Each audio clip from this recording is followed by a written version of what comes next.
Overnight, authorities releasing hundreds of documents about the murders of 4 University of Idaho students and gruesome detail explain how the bodies of Kaylee Gonzalez, Madison Mogan, Xana Kernodle, and Ethan Chapin. Idaho has the most disturbing videos ever caught on camera. So that's why later in this video, we're going to be diving deep into a crazy story straight from Idaho and actually watching the footage that came with it to uncover what really happened. But first, let's see what happens when a man tries to take the lives of a college friend group.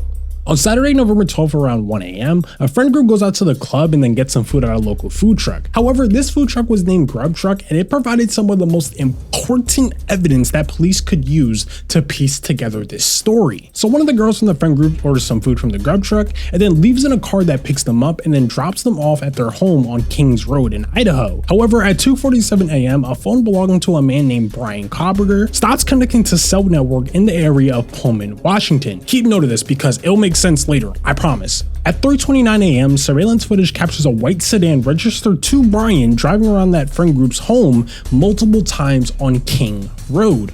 At 4:17 a.m., one of the girls from the friend group says she opens her door and hears one of her friends crying before seeing a man in all black clothing and a mask walking towards her. At 4:20 a.m., that same camera that first spotted Brian then captures a white sedan driving off at an insanely fast speed, and multiple cameras actually catch this same car in the Pullman area. And you're probably thinking like, okay, this could be, a little coinky doink. Or can it? Because listen, police actually find after looking through data on Brian's phone that his location actually appeared on Kings Road. Now look, I ain't no detective, but that ain't no coinky doink.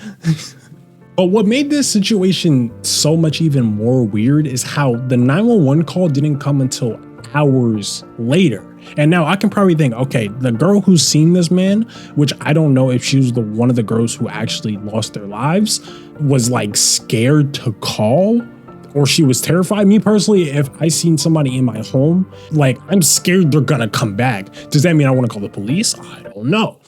But she could really just be scared that, okay, this man can come back and if I call the police, he'll do something to me.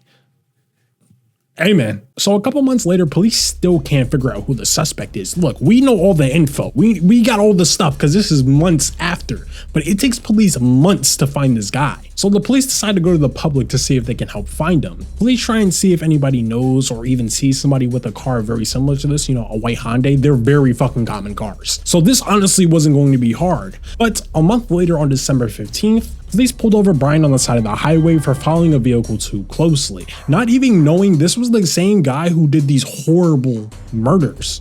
He then tells the officer they're driving to their family home in the Poconos, and you can tell by his eyes that man is terrified. He knows, and he thinks the cop knows.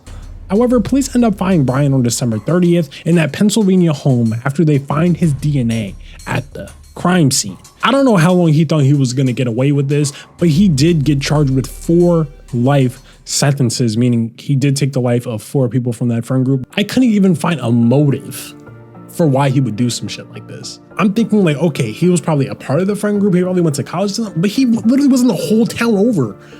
This man didn't even go to the same college as them. I don't even know if he had a history with them. Nobody, the detective didn't even know. That. If you do want to see what's happening in your state, please go down below, comment. Thank you guys so much for taking the time to click on this video. I appreciate y'all so much, and hopefully you have an amazing day. Peace.